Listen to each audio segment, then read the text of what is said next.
Hello again, students. This lecture is going to be on the basics of the stock market activity, and more specifically the articles that you're going to need to find along the way. You should know by now that every other week, every other Monday, we're going down to the lab and we're updating our stock charts, rather our data sheets, and we took a look at that in class. The data sheets look like this, and you're filling out one for each of the three companies that you've invested in, and you can go to another online lecture and see how that is done again if you forgot how to fill these things out.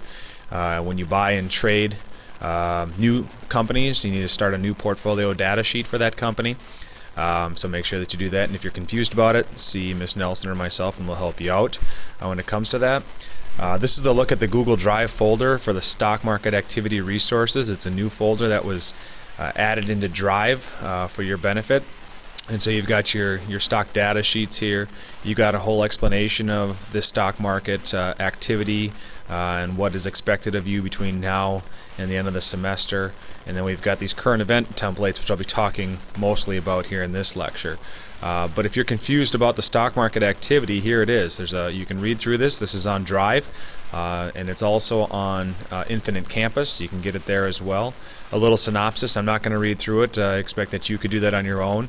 And then every other week when we go down there, you will be required to find at least one article. So for this first time, we are going to ask you to find an article that deals specifically, directly with one of your three companies, or with the types of materials or goods or products that your company manufactures or produces. In other words, you're looking for something in the news within the last 2 weeks, as it says here, that deals or pertains directly to your company, one of your three companies, or just the resources, the products and services that your company produces.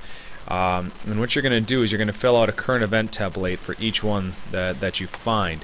The current event templates look something like this. It is a Word document.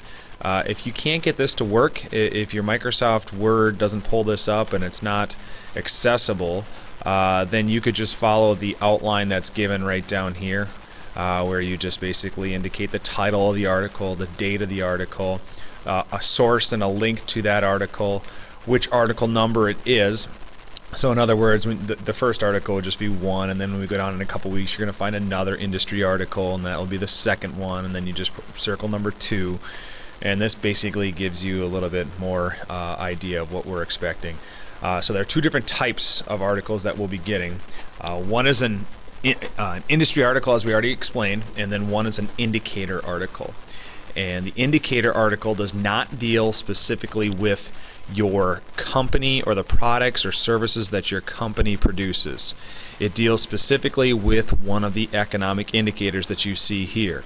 And when we ask you to find an indicator article, that means that you are actually looking for an article about one of these things, and that has nothing to do with your company whatsoever. And you're going to do the exact same thing. You're going to list the title of the article, the date of the article, a source and a link. You're going to circle which indicator article it is. Is it the first one, the second, third, fourth, so on and so forth. And then you're also going to indicate which indicator it deals with. Now for all of your articles, whether it's an indicator article or an industry article, you are going to be writing 2 paragraphs total. In the first paragraph, you're going to be writing basically just a summary about what the article was saying, so 4 to 5 sentences in your own words. There you go. And then there's the second paragraph is the impact, and this is the most important one because this is what will help you at the end of this project. Basically, you're saying, now as an investor in this particular company, when I read this article, here's the impact on me. Here's why it's a good thing for me. Here's why it's a bad thing, and be very specific and describe why, as an investor in the company, that's a good or a bad thing for you when you see these articles. We'll talk more about these things in class, but the best way to search for these would just be to go to Google News and to type in the actual name of the indicator into the search engine. Like again, I'm going to go back and show you where you can find the current event template. It is right here, so if you download it, it's pretty user friendly, and this will have drop down information for you where you can list which article it is, what number it is, the date it is. You'll be able to select an economic indicator, and then it's got nice little areas for your summary and then your impact paragraphs. If it's not working for you, don't worry.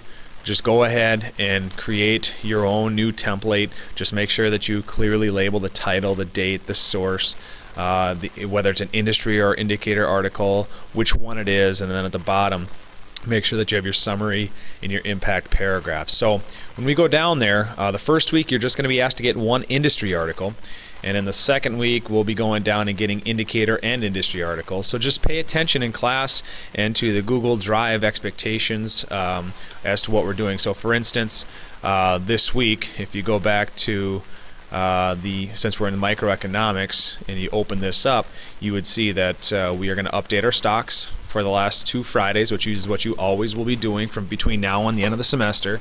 And you're finding an article in the news within the last 2 weeks that is relevant to just one of your 3 companies. And that's important to understand that it's just one of the 3. And in 2 weeks when we go back down there, if you want to find another article for the exact same company, you can go ahead and do that as well. But it's a total of 1 here this week. Next time we go down in 2 weeks, it'll probably be 2. 1 will be an industry article, 1 be an indicator article.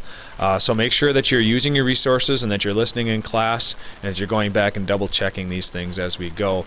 And make sure that you ask questions in class. Read through this. This will be very, very helpful for you to make sense of the entire project. So good luck.